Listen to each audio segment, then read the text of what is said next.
Hi friends, இன்றைக்கி டின்னருக்கு கொழுக்கட்டை வணக்கியாச்சு, வச்சுட்டுக்கிறேன்.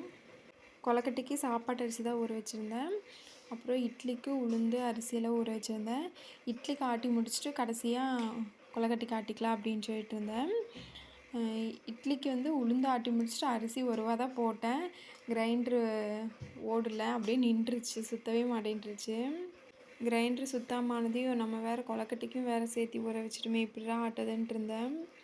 கொழுக்கட்டைக்கு மிக்சியில் வேணாலும் அரைச்சிக்கலாம், ஆனால் இட்லிக்கு நான் கிரைண்டரில் ஆட்டினாலே அவ்வளோக்கா வராது. இதில் மிக்சியில் அரைச்சா எப்படி வரும்?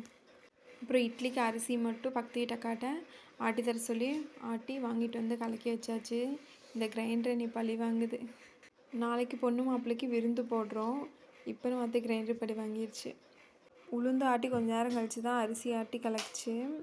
இட்லி நாளைக்கு எப்படி வருதோ தெரியல. கொழுக்கட்டைக்கு சட்னி அரைச்சிக்கலான்ட்டு எல்லாம் போட்டு வச்சாச்சு.